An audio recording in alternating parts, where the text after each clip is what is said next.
What's up, ladies and gentlemen, and welcome back to Across the Pond, where two American boys talk about the worldwide world of soccer/football. I am the host, Richard Rodillo, joined by the man with the noggin, Jacob Bullard. How you doing, Jacob? Who are you, and what have you done with Richard Rodillo? I don't recognize this person in front of me. Okay, all right. It's not that weird. It's not that okay. Let's not make See, this softball you game. think that I'll grow my hair out to be shoulder length in a ponytail, and then cut it. You'll be like, what? I've never had my hair that long, so. That's why it's weird, because I got used to you having your hair like that. Well, I've seen you with long hair, so if you grew your hair out, I wouldn't make a scene about it. I've never had hair nearly as long as you did. It's been pretty close. No way. My hair has never been ponytailable. Your hair's definitely gone past your ears. Yeah, but that's pretty long. Your hair went to your shoulders. It did not go to my shoulders. It went to my lower neck. Okay. Anyways, ladies and gentlemen, I'm sorry that we're derailing. I got a haircut. I apologize. But we are going to be talking about match day 17, reviewing that, and previewing match day 18. And if you are here for the first time, this is Across the Pond, where, like I said, two American boys talk about the worldwide world of soccer/football. Whatever you prefer, I do not care. I'm not going to argue about it. One day I'm going to get that down to we just talk about the worldwide world of football. I'm not going to do either of them because I respect everyone and their opinions, okay? Anyways, let us jump into this, sir. Are you ready? Let's do it. Okay. We got Manchester City versus Everton. Manchester City won 3-1. This week, I'm just going to go straight to the stats and then go to my questions, and then you're going to answer my questions. Yikes. So, yes. I forgot to turn the Wi-Fi on. I apologize. Bum, bum, bum, bum. As we wait for the phone to connect to the Wi-Fi. I guess. Jesus. A wild iPhone in its natural habitat. There we go. Struggling to connect to the world's internet service provider. Manchester City possessed the ball 67% to Everton's 33. 13 shots with 5 on target. 9 shots with 2 on target. Jacob. Uh-oh. Quick start in the first 20 minutes. Would you not agree with me or not? Both sides? I would definitely agree with you. City have been relatively shaky at the back for the last few weeks now, it feels like. Always struggling to keep that clean sheet. They were giving up a lot of opportunities against Watford, a lot of opportunities against Bournemouth even. So it was not really surprising based on their recent form that the game kind of opened the way that it did, but something that they need to kind of, I think, stamp out, especially if we're going to catch Liverpool. Mm-hmm. You think regardless of Pickford conceding 3 goals, did he have a good game? It could have easily been 5 or 6 if not for Pickford, so yes. It's okay. I will say that he had a good game. I would agree with that. I think he had a solid game. It's just unfortunate when City always has those kind of goals. The first one or the second one, where Sané passed to Gabriel Jesus, and then it was on the flank, but he just went far post, I believe, right? Yeah. But yeah, that kind of goal is just not generic, but it's in the DNA of what I see a City game or highlight or anything I expect now is those kind of goals where it's team oriented and just really lethal. Mm-hmm.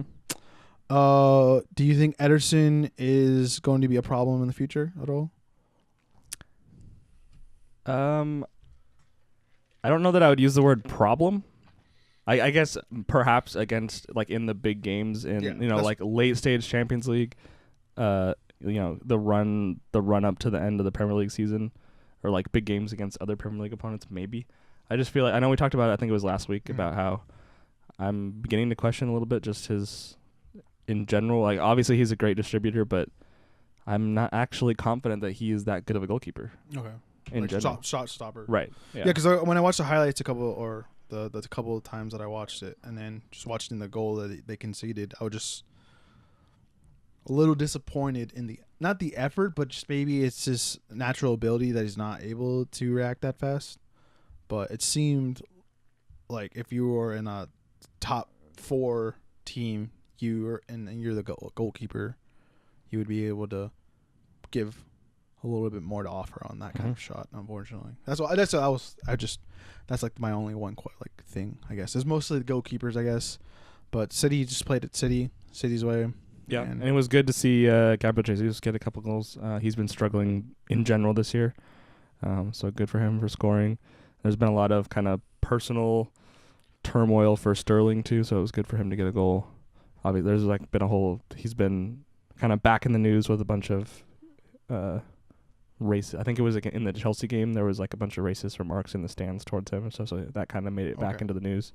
And I know he put out I think there was a new Nike ad that's like based around him in England now and stuff like that, like trying to like counter all that.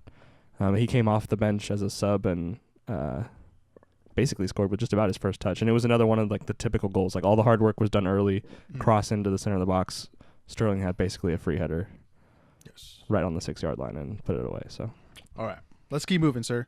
We got Wolves versus Bournemouth. Wolves won 2-0.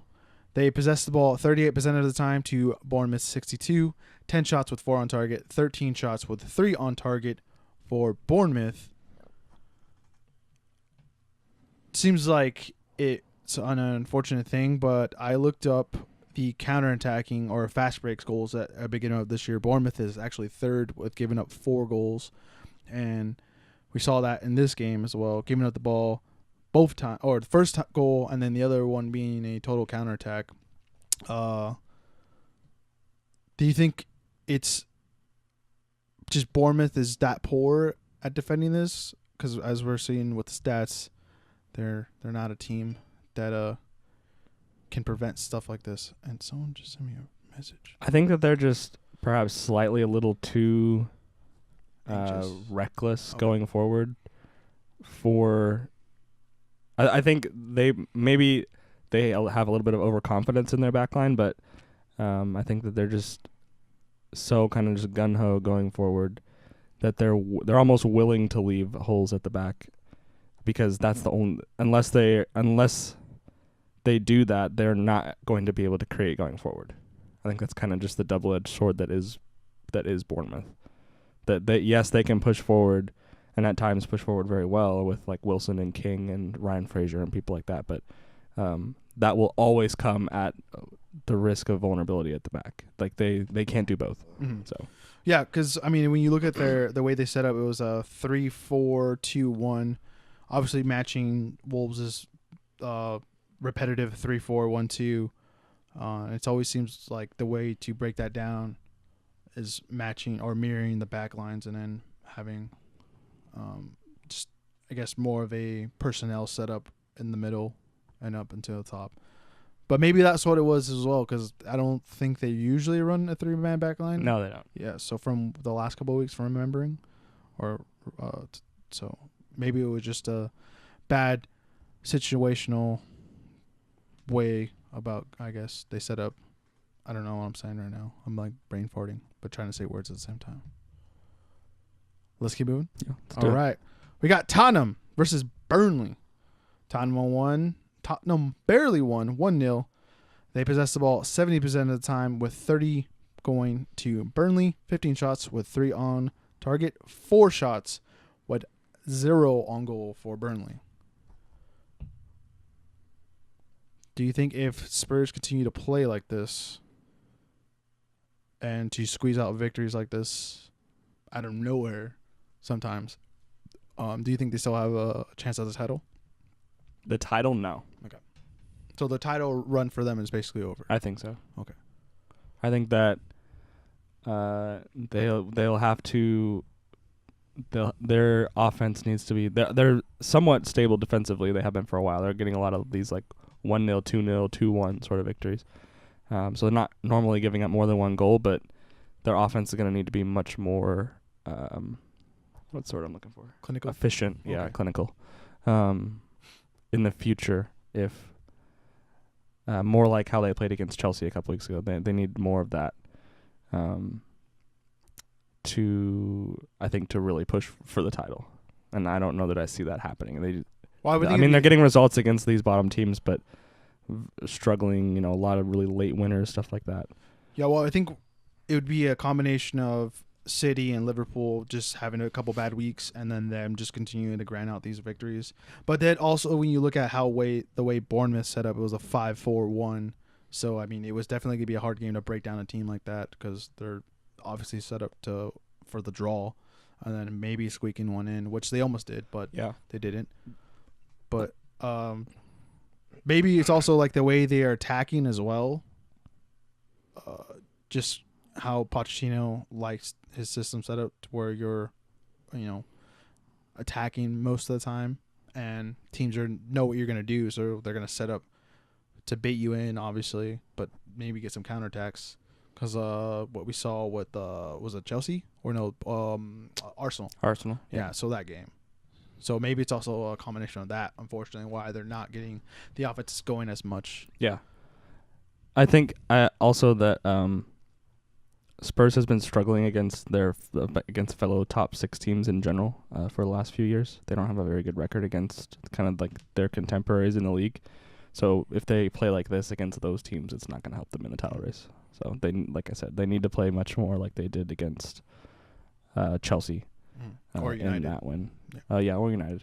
And for this game, I mean, I think Christian Eriksen got the goal, but it was Dele Alli that I think even in that single moment it made the difference too, with that chest down to, I guess it was Kane or Son, and then someone scored it to Eriksen. I forget who it was, but like he like jumped up and chested the ball down to someone in the middle who had his back to goal, and then someone scored it to Eriksen. So like that goal came from Dele Alli's effort, not like he gives up on that ball, and like it's that game's 0-0. So okay, let's keep moving. Yeah. All right, we got Watford versus Cardiff City. It was a 3-2 victory for Watford. They possessed the ball 71% of the time to Cardiff's 29. 17 shots with 8 on goal for Watford. 10 shots with 3 on target for Cardiff. I would say this is the game of stunning goals, but I don't know if you would consider stunning for the caliber of opponents that they're playing against each other. No, I mean, like Hoylett's goal, for example. Whoever you're playing, whoever you're playing, like that's a great goal. Yeah, well, the same thing with De La Feu, and then Holobos's left-footed strike. That was like my note of the game, which is like just some great goals. I actually went into the extended highlights to watch everything, because I was like, dude, the highlights are just like straight. There were a couple other ones that were nearly goals that could have been also on that list. With the way Cardiff, obviously they got a new manager. I forgot his name. But do you think if Cardiff played aggressively throughout the game like they did at the end, do you think they would be more competitive?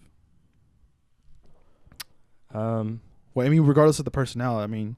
No, I don't think so. Because like how we were talking with Bournemouth, like they can either attack or they can defend. I don't think they can do both. I think they got back into this game because Watford kind of went to sleep up 3-0. Yeah, definitely the last goal made it interesting at the end. Goal that wasn't cleared off the line or not cleared, or just wasn't cleared well in the box. Right, so they were able to make it interesting there at the end, but no, I don't think they don't have the roster to do both. So they have to pick one or the other. They have to defend, like organize themselves well, try to nick a goal, or they have to go all out and try to just like get in a shootout. But I don't think they're good enough at either one of those things. Oh, they almost it was a shootout technically at the end, but yeah. But like I said, even well, I mean maybe at 2-0 they get a goal or two back as well. But just Watford, 10 minutes left, up 3-0, like they turned it off. That's what happened. Yeah. So okay, let's keep moving, Chris. Sir, we got Crystal Palace versus Leicester City. Crystal Palace won 1-0. I believe I had that. Yes, you did. Crystal Palace had 43% possession to Leicester's 57. 8 shots with 1 on goal. Very efficient 1 shot on goal for Crystal Palace. 12 shots with 2 on target for Leicester City.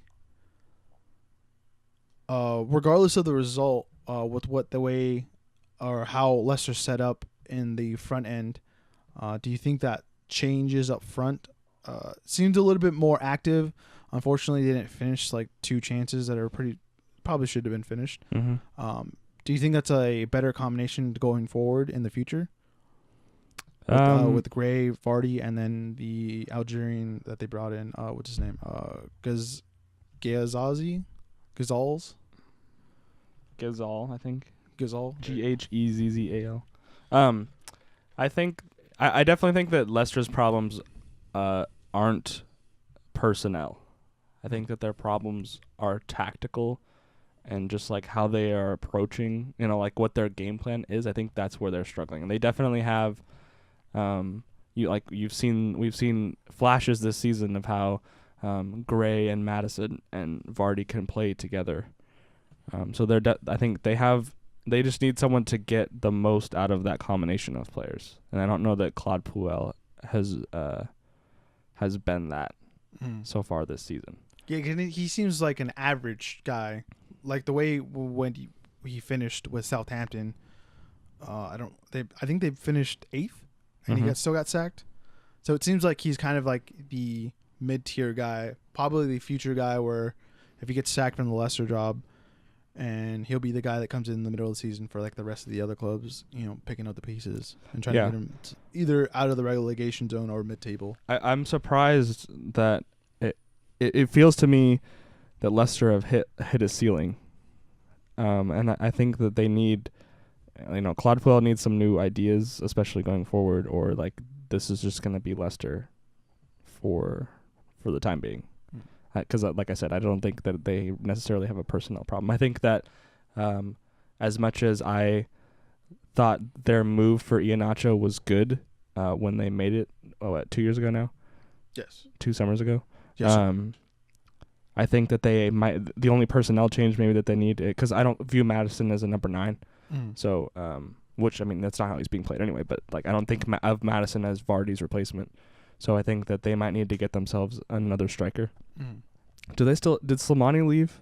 Yes. Okay. I think he went to Galatasaray, and obviously Musso went back to Russia, I believe, maybe. Okay. Or maybe he went to Portugal. I don't remember, but he's not there. Okay. But it also seems like they're getting an unfortunate, like, repetitive, like, buying a striker and then it not working out. Yeah, it's true. It's not for like lack of them purchasing strikers. They just haven't found the one. They haven't found the one yet. But also I don't think it's like not finding the one. I think it's also not letting them like play as well. Because Musso I think Musso definitely had a fair shake, but the other strikers they've gone through, I don't think have been on the pitch enough to,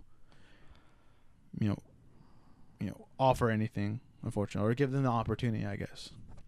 Seems like, I guess. Because I think that Leicester, earlier we were talking about Bournemouth and Cardiff, and they're like they can either attack or they can defend, but not both. But Leicester they're almost there where they might be able to do both. Where with like Chilwell and Maguire and Pereira, and I don't know whoever plays their second center back spot, but I guess maybe still Wes Morgan. I'm not sure. Okay. And Fuchs as well. Like they have an above average Premier League backline. Yeah, and they also have an above average when everyone's playing well. They have an above average front. Maybe they're struggling in the midfield a little bit, but they have an above average front 3 with Vardy and Madison and Gray. I would say that's above average. And they've also tried to replace Conte, but it seems like everyone they've brought in just hasn't worked out. I think did they bring Abora while he was there or after? No, Conte was gone when they brought Abora in. And then they brought Amontili. And Ndidi. Ndidi. Yeah. So it seems like it's like they're trying to find replacements for Conte, obviously, and then trying to find that second striker, obviously. But you also unfortunately give up Mahrez this year, right? So, which is like a given. Yeah. But yeah, we shall see as we go along.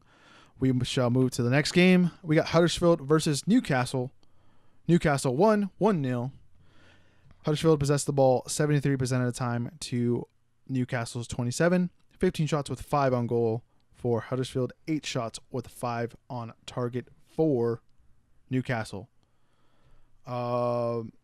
Is this the best we're going to see of Newcastle this year at all? Just these kind of victories where even against lower end opponents, they're still playing like the same style in a way? I think that depends on what happens in the next month with the new transfer window. I think that we talked last week about how I forgot his name already. Mark Ashley, something like He's trying to sell the club before the year. Right. He's trying to sell the club before New Year's. So that would mean if that goes through, that would mean that Newcastle will probably have a good amount of money to spend in January. So I think they can make improvements there.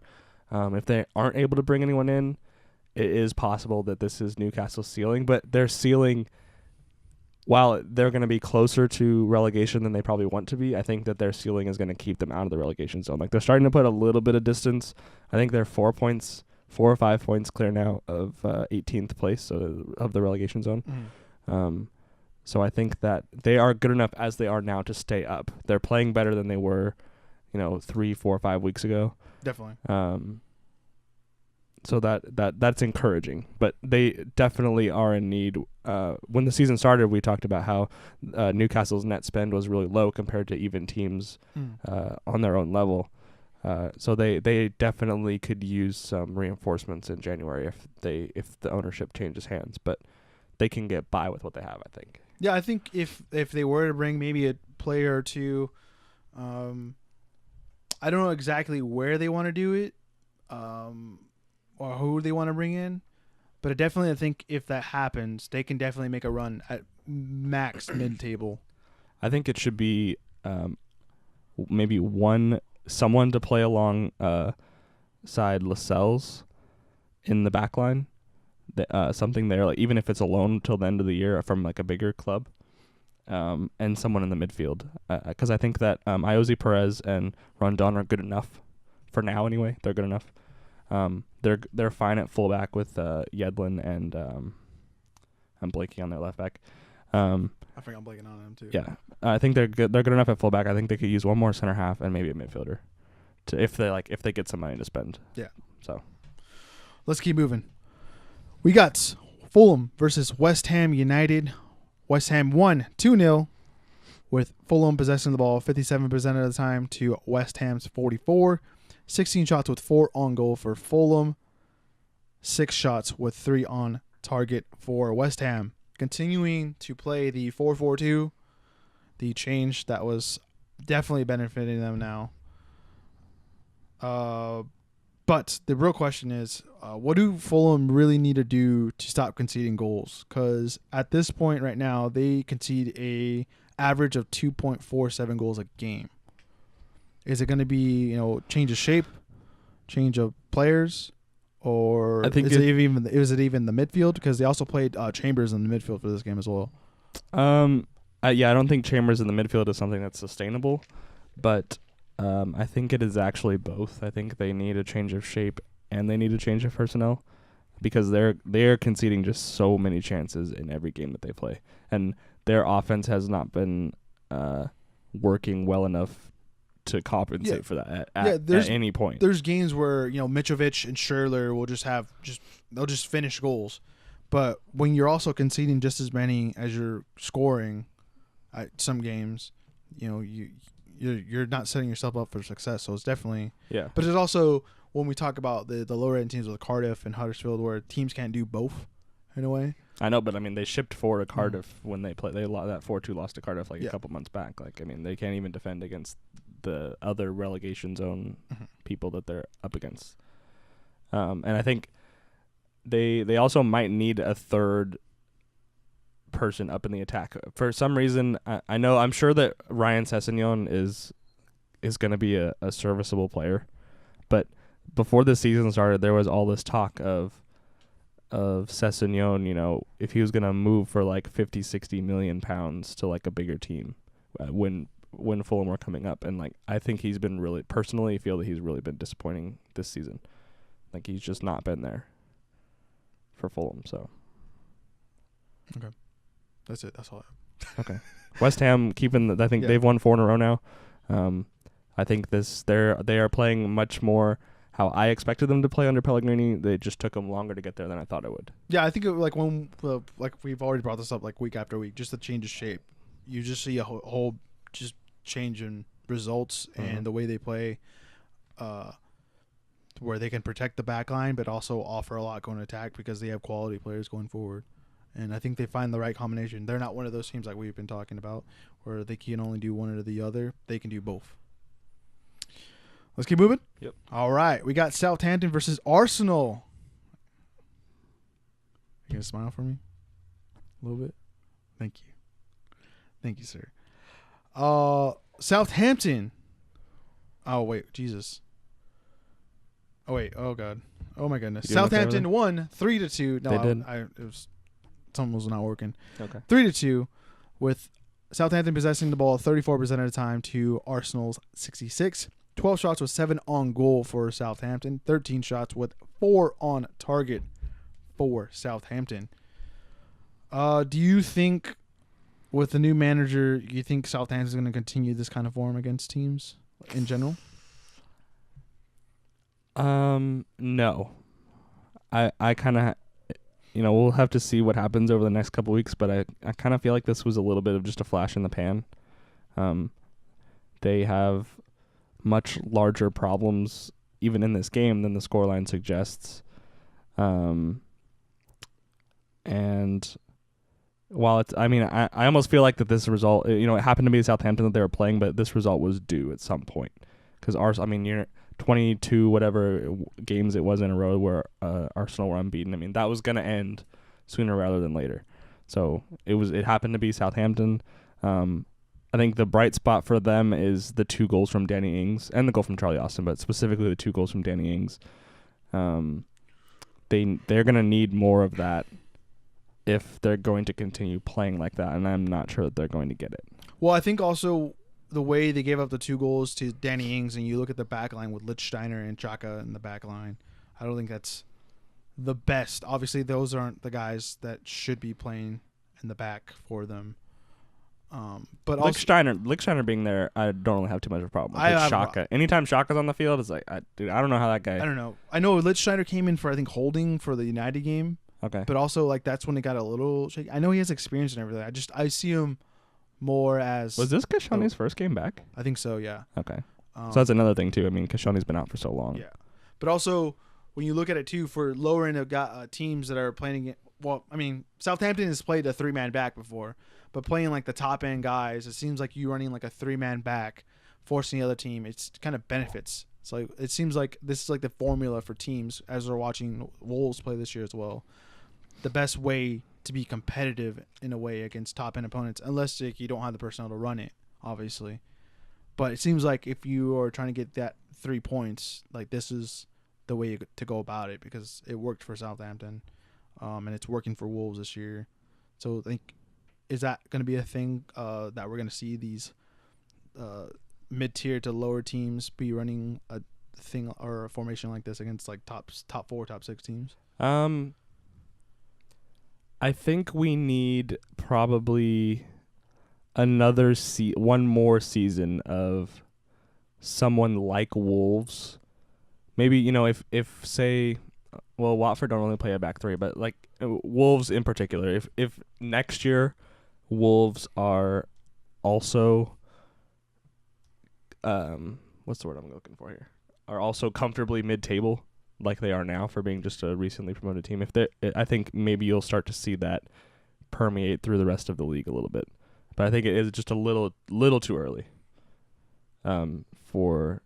Because that will give, if that's the case where someone like Wolves keeps that trend up, teams are going to need a transfer window or 2 to get the personnel in to play that style. Yeah, well, and also they're not playing like a usual 3-man back, because they're also falling back to a 5-man back defending, but they're going 6 guys attacking. Basically. Yeah. But also they're not going out wide as well. They're playing central, so you have to have the quality players in the middle to kind of service a lot of those goals that Wolves have been doing. Right, and Wolves. This is working so well for them is because they won. They have, I guess, with the exception of João Moutinho, obviously Rui Patricio is new. There was a couple other Portuguese players I said, but in any case, this is how they played in the championship. So for most of those people, this isn't new. And then the players that they brought in were capable of playing in a system like this. Mm-hmm. But the Southamptons, they went for the 3 at the back, but their roster as it is now isn't built to play that way consistently. So they need to, if Wolves can have a little bit of continued success, you might see a transition, but you'll need the January window and the next summer window before you'll see maybe more teams try to shift that way. Okay, we shall see. Let's move on to Manchester United versus Liverpool. Liverpool won 3-1 with possessing the ball 64% of the time to Manchester United's 36. 36 shots with 11 on goal for Liverpool. 6 with 2 on target for Manchester United. In my eyes, this game's already behind me, but it's what it is. Jose Mourinho, who? But my question to you, with your personal opinion, with how we played, do you think it was the manager or the players, or a combination of both? I think it's always a combination of both. But is it more lenient on the manager or the players on the way we set up, or is it the performance? I think with Mourinho, he tends to draw a lot of the attention and blame for the way that he does set up his teams in games like this, where like they play for the draw. But at some point, like 36 shots, you could probably find college teams here in the U.S. that Liverpool wouldn't put 36 shots on them. I'm just 36. I'm pretty sure they would probably have like more than that. 36. College teams here. We're talking college teams here. 36 shots. I would say if you say MLS team, maybe. 36 shots. That to me is on the players. This Liverpool were all over everyone. Yeah, I don't disagree with that. They gave no quarter anywhere on the field. No one at United was interested in doing anything. They wouldn't have scored if Alisson hadn't literally just given the ball to Lukaku. No, not Lukaku. Lingard scored. Lingard, yeah. He literally just dropped that ball, hit his knee, and like fell straight to Lingard. So like that, I think that normally, yes, I would say that it's more the system than the players, but 36 shots, that to me is on the players. Well, yeah, I want to also look at it too. The back line didn't have a lot of confidence. Obviously, I think Ashley Young needs to go. I don't think we might see him. Hopefully we don't see him this weekend. But also it was Lindelof's first game back. I don't think it was a good game to come back against Liverpool, obviously. But also when you look at it too, the 2 goals given up were after Diallo came off, where we didn't concede anything, and then after we took him off, that's when we conceded the 2 goals. Or the 2 goals I think against Shaqiri, I believe. But yeah. It sucked, right? It did. It was a brutal massacre. It was. Let's keep moving. Last game of the week. We got Chelsea versus Brighton. Chelsea won 2-0 with Brighton possessing the ball 42% of the time to Chelsea's 58. 6 shots with 2 on goal for Brighton. 10 shots with 3 on goal for Chelsea. So, with the 2018-2019 campaign for Chelsea, are we going to remember them for not defending crosses? And the reason why they weren't anywhere close for challenging the title? Because it seems like it's a recurring thing for them. Anywhere close to challenging for the title? I mean, they're 4th, but they're pretty far back. They're farther back than I thought they were. No, I don't think it's. I don't think it's crossing in particular, or even preventing crossing like this. No, I don't think so. I think that their problem is that their typical starting 4 in the back line, there's too much inconsistency. That's all. Well, it's also been the same back 4 almost literally every game. I know, but sometimes you get like Alonso, David Luiz, Rudiger, and Azpilicueta. Right. It's been like that. I think out of every team, I think we've seen them play the same back line more than anyone. Maybe City is like second after that, the same back line. Probably not. We've had a lot of Otamendi coming in and out, Stones coming in and out. Well, I was gonna say Laporte and Stones. Mendy's hurt now, so we've had random people at left back. I think that I think their problems in their back line are particularly on the left-hand side, the defensive left-hand side. I think that Marcus Alonso is great going forward, but has not had a good year defensively. Or he's not even there to defend sometimes because he pushes so far forward. And then David Luiz is just like you're rolling the dice literally every game. Yeah. So, I'm honestly surprised that we haven't seen Christensen more. Perhaps he doesn't have Sarri's trust, but he seems at least like I personally feel like he should get a chance over David Luiz. And then even moving Aspilicueta in the middle or back into the middle, and then having Zabi Costa on the right. They have that option as well, and then even Moses. I would prefer, I think, to have Victor Moses back there. I don't know if Victor Moses wants to be back there, but I think I would have him over Zappacosta, just for the pace.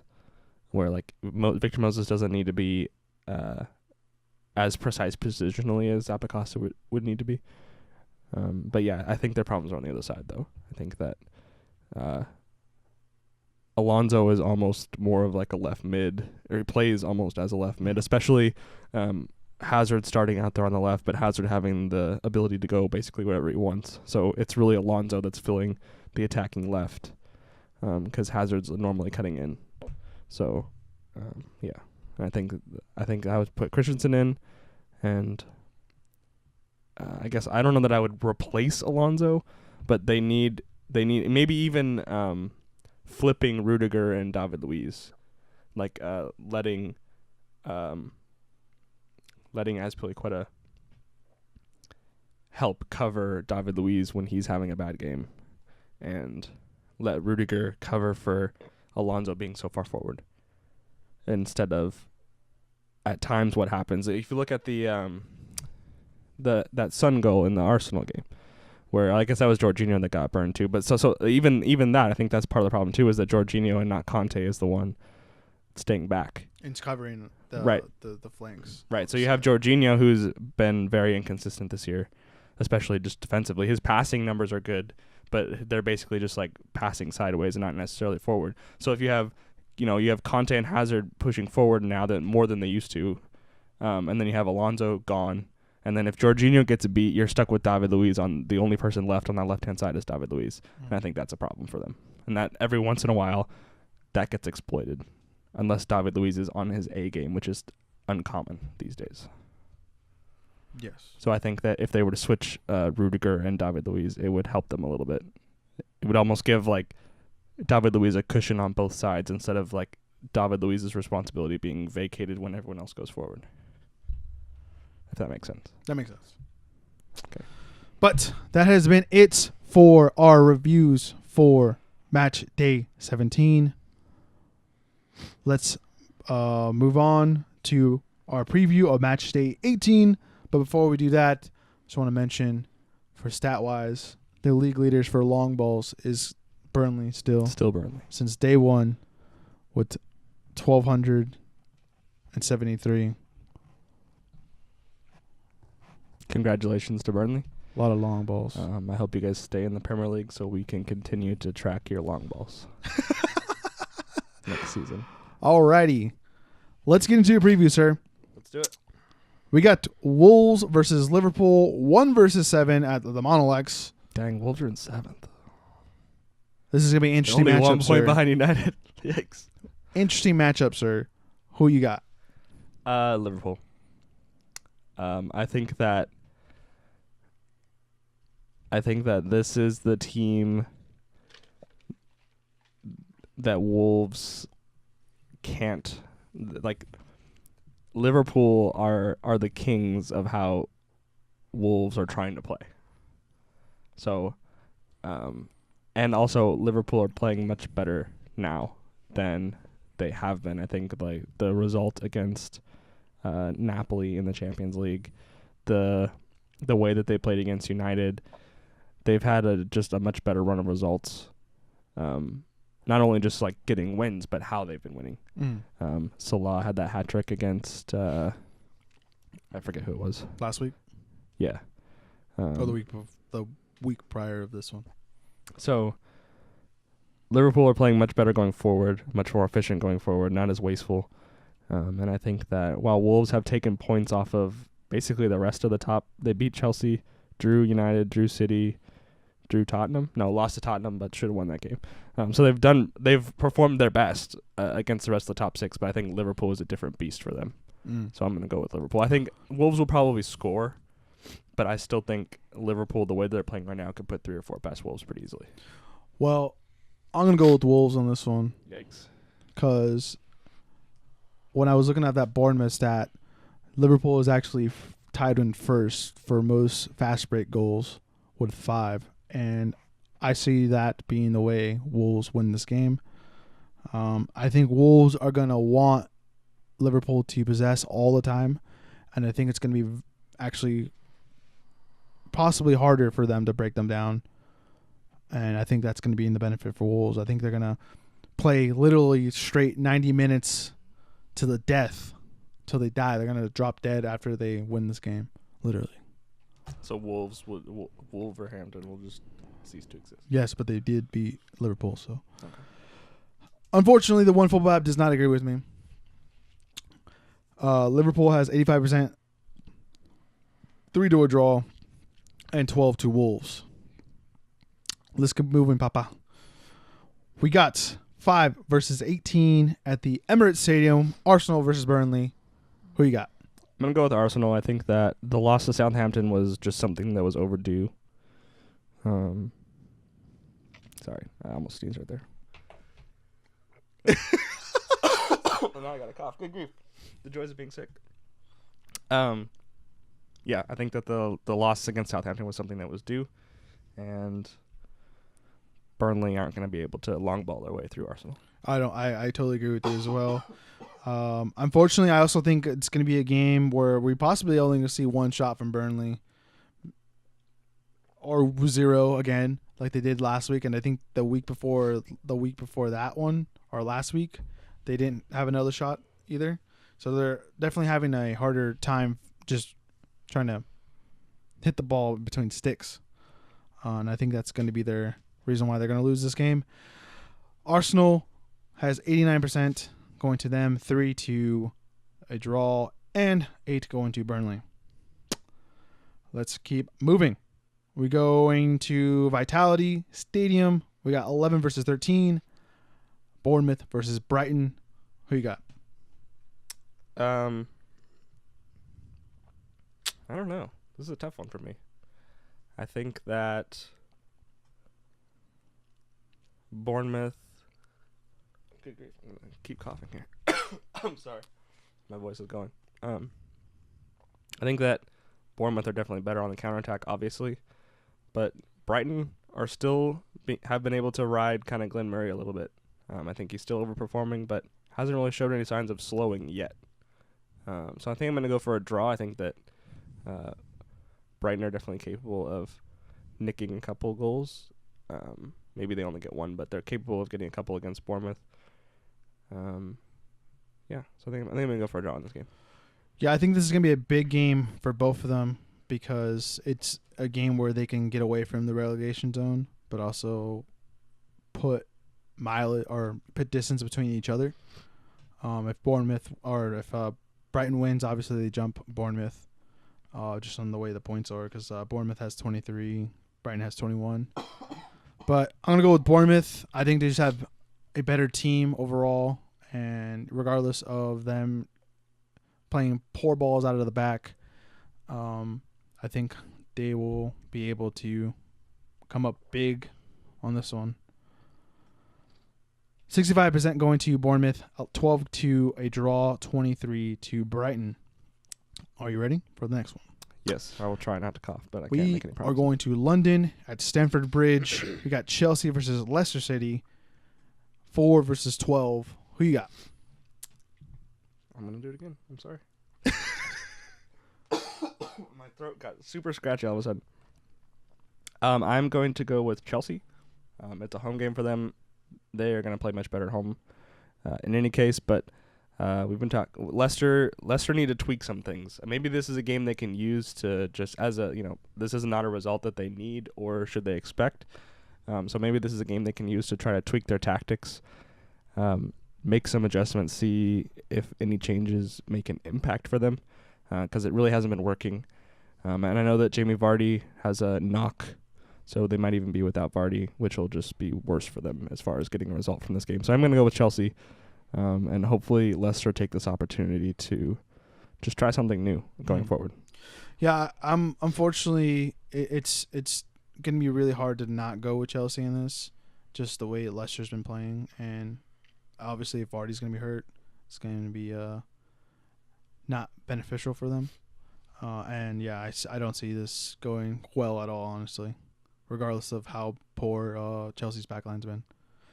So 85 going to Chelsea, 4 to a draw.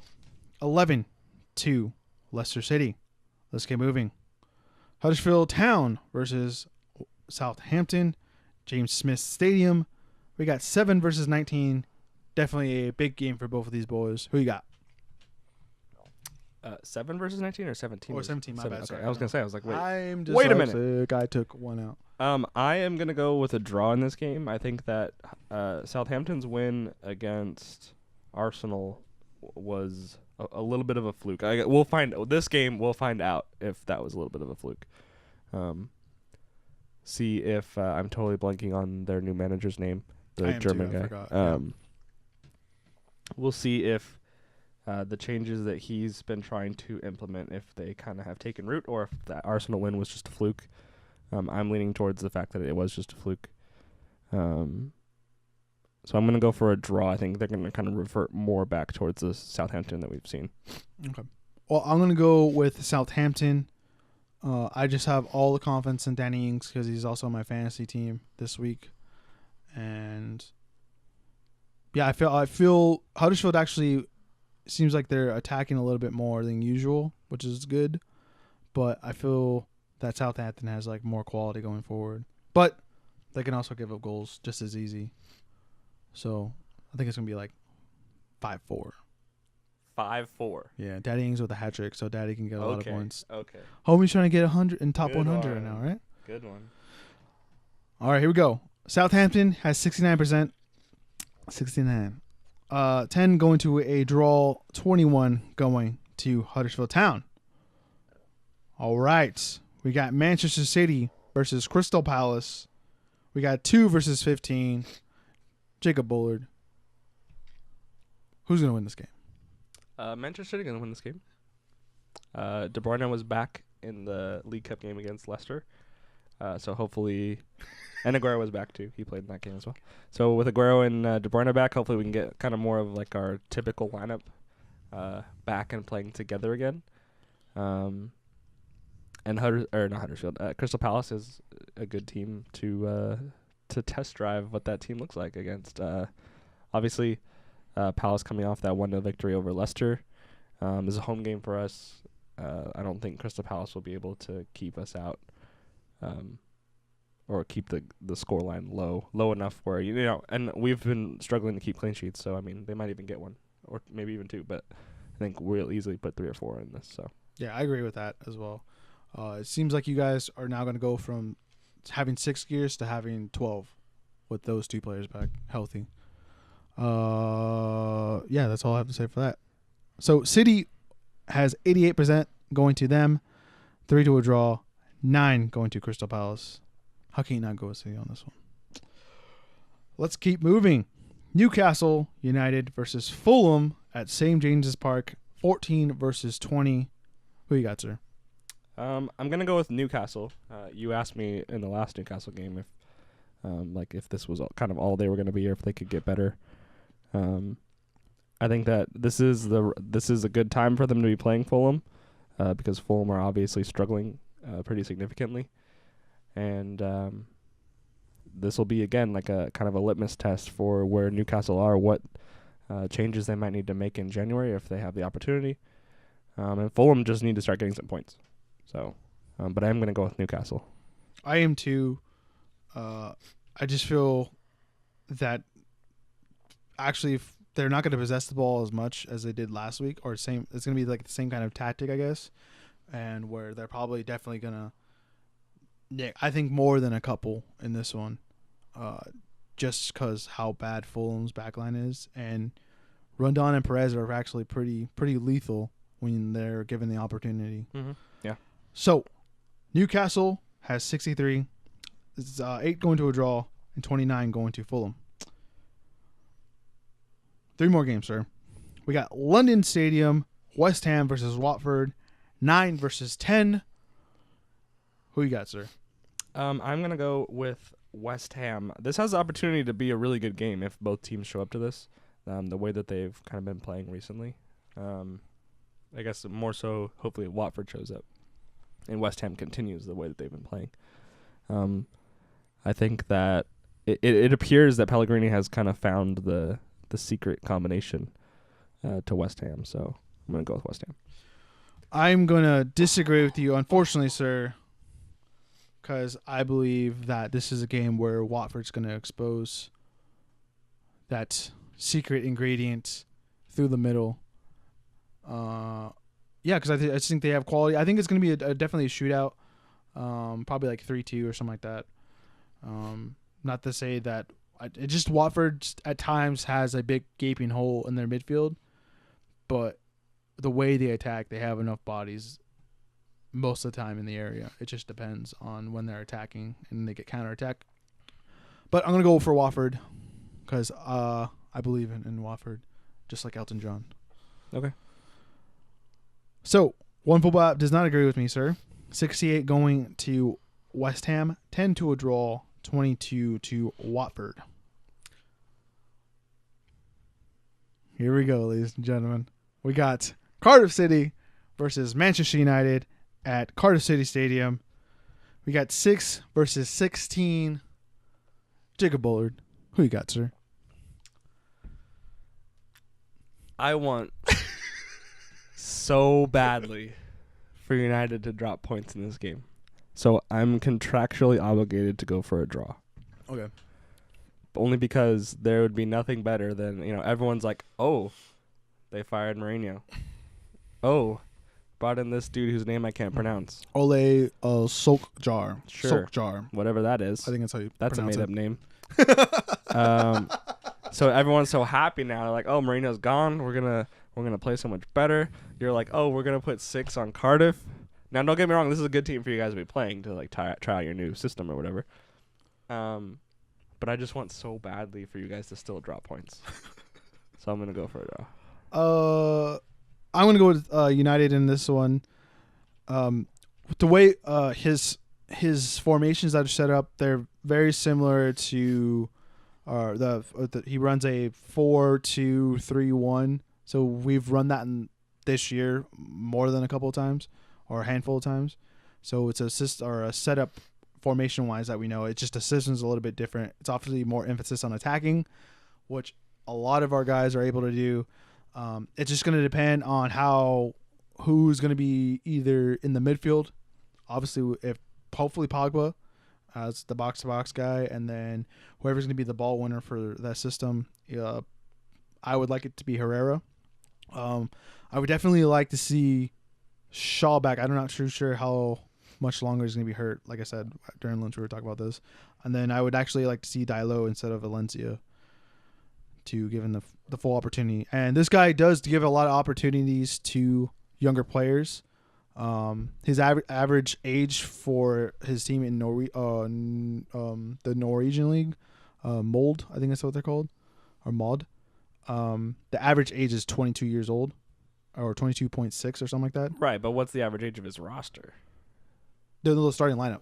I know, but if you're picking from an average, if your average age of your starting lineup is 22, but the average age of your entire roster is only 24, then I don't care about that stat. Sorry, but I'm just saying. So I mean, they've also have definitely gotten he's having to replace guys every year as well because they're a team that was selling a lot of players.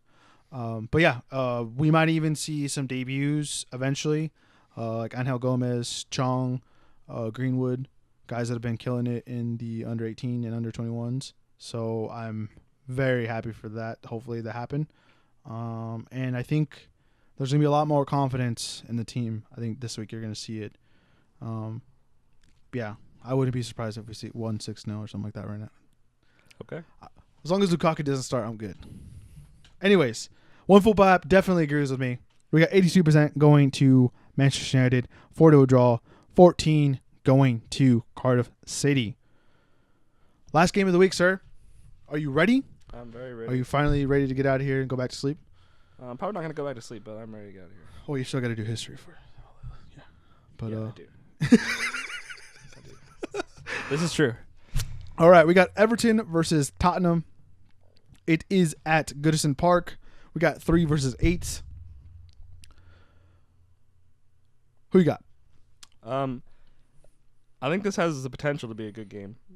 I guess it kind of depends on which Spurs that we get. Wait, pause. Game of the week? No. What's the game of the week then? We'll get there. It's in Germany, I think. Well, I haven't looked at other things, but I think it's in Germany. I think that, Everton have not won a game yet in this month of December. So I feel like they're a little bit due. Tottenham have not been playing particularly well, though they have been getting the results. So I actually think I'm going to go Everton with this. Okay. I think that they're kind of due 3 points. They were playing well in November. They've hit kind of a little bit of a rough patch. I think they kind of right that ship a little bit. Spurs will be coming. At least some of them are going to be coming off the League Cup game. So Everton are going to be more rested because they don't have anyone playing. No one's playing midweek. So I'm going to go with Everton. I'm going to go with the draw on this one. Okay.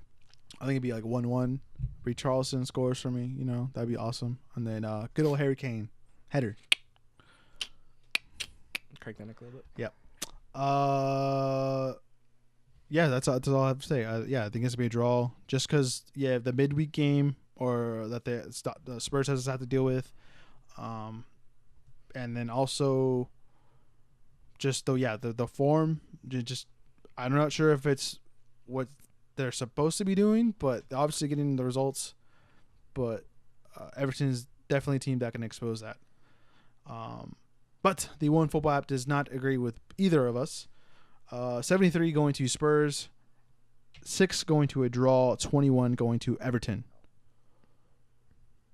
All right, sir. What else games do we have in Europe besides the Premier League? So these are the last games in both, I think for both La Liga, maybe even Serie A too. I didn't actually check. Definitely the last games of the year before the winter break for the Bundesliga and La Liga. Not really any big games in La Liga.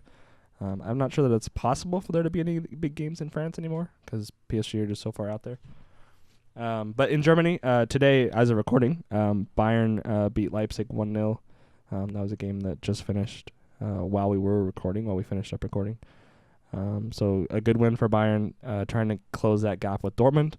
And then this weekend, for the Bundesliga, Dortmund and Borussia Mönchengladbach are playing each other. That is a 1 versus 2 matchup. That's why I said this one is probably match of the week. Gladbach are, I believe, 4 points behind. Let me go back. Oh, not I'm this trying area. to find this game. Oh, there it is. Okay. Yes, this is Gladbach are 6 points behind, but it is a 1 versus 2 matchup. Is Borussia the place? I think it's like a region. Okay. Almost like a state. So this is like a rivalry, definitely. Kind of, yeah, I guess. So Dortmund versus Gladbach. Obviously Dortmund are going to be favorites, with it being a home game for them, but definitely a big game in Germany. Yeah, 1 versus 2. Yeah, and then in the Serie A, we have Roma versus Juve. So this is definitely Roma are trailing that top 4 a little bit. They've been struggling for results. So this is a game that they definitely need to get a result out of. Juve obviously are starting to run away with it again towards the top. So not as big a game for them, but these are the sorts of games that Roma are going to need to start winning if they want to catch up to the top 4. Definitely. Just like looking at the table, they're just right out of top 6 for the Europa League spot. They're in a qualifying spot right now. But yeah, we'll have to see. I think Juve probably is going to win that game somehow. It's just going to be a knuckle. What's crazy, I didn't even realize how far back Roma were really until right now. Juve almost have twice the points. Yeah. 46 points, and Roma are down in 7th place on 24. 18 points back, which is a little crazy. Yeah, when you look at it, apparently Rajan Angolan was very crucial to that team. Looks like. Yes, I guess, but they're not getting the same goal output from like Dzeko and Under and people like that that they were in El Shaarawy and people like that they have in the last couple seasons. So I think they have more problems than just losing Rajan Angolan. Do you want to look at the Premier League table before we go? Yeah, go for it. Let's see that real quick. Jesus, cannot navigate this. As we can see, top 4 obviously is Liverpool, City, Tottenham, Chelsea. The way I said that in the exact order. 1 point difference. It's gonna be a big point difference. I think this is the week Liverpool loses a game. Honestly, that's why I picked Wolves. I feel like they're the team that's gonna do it. I mean, please, but I don't see it. I can see that happening. Obviously, the goal difference is going to be, I think, very important too. We'll see. Liverpool's might kick it in. This might be they might hit the next gear. And then especially the next couple of weeks coming up, they can definitely, probably, maybe lose a game as well after this game, because that's when other players are going to get into the lineup that aren't the regular starters. Because I think City somewhat has the depth from the midfield up. It's just the backline's depth is like where I'm just questioning it, because you guys have injuries and then you have guys that you'd never play. I mean, I guess we don't have too many injuries. But we don't have a left back again. Yeah, but what I'm expecting though is like you guys score 4 or 5 goals still, and we're like, well, we let in 3, but we still won. Yeah, I guess sure. Yeah. So, and then we have Arsenal in 5th, United in 6th, Wolves 7, Everton dropped down to 8. West Ham moved up to 9, and Watford moved up to 10. And Bournemouth moved down to 11, with Leicester also moving down to 11. Brighton stayed the same. Newcastle moved up to 14. Crystal Palace moved up to 15. Cardiff City moving down to 16. And then Southampton getting out of the relegation zone on goal difference. On goal difference. And then Burnley and Huddersfield moving down. Burnley joining the relegation pack. And Fulham probably going to stay there, unfortunately, for the rest of the year. So the metric for the, not metric, that's not the right word, but in history in the Premier League, historically, the team bottom on New Year's, is it New Year's or Christmas? I actually just forgot. I think it's New Year's. Yeah, the team bottom on New Year's has never not been relegated. So Fulham have exactly like a week and a half or almost 2 weeks, I guess. Almost 2 weeks to drag themselves out the bottom if they don't want to fall into that trap. I think last year's team almost. I forgot who it was. I think it was Swansea. Or is it Hull? No, Hull's been down for a while. It was Swansea, I think. Yeah. But I think they finished. No, did they finish dead bottom? I thought it was Stoke. They didn't finish bottom, but they were still relegated. Yeah, but it was West Brom that finished bottom. Yes, I think so. But that is the league table for the Premier League. We shall leave you guys here until the next episode of Across the Pond. If you haven't already, please consider subscribing to the College Avenue channel on YouTube and liking the video. That helps us out a lot. Also, if you're listening on the audio versions on SoundCloud, iTunes Podcast, and Google Play, please consider following us on those services as well and giving us nice loves and kisses over there. And that has been it, ladies and gentlemen. Thank you guys for watching. This has been Across the Pond, like I said, where 2 American boys talk about the worldwide world of soccer/football. I have been the host, Richard Redillo, joined by the man with the noggin. We shall see you guys later. Bye. Goodbye.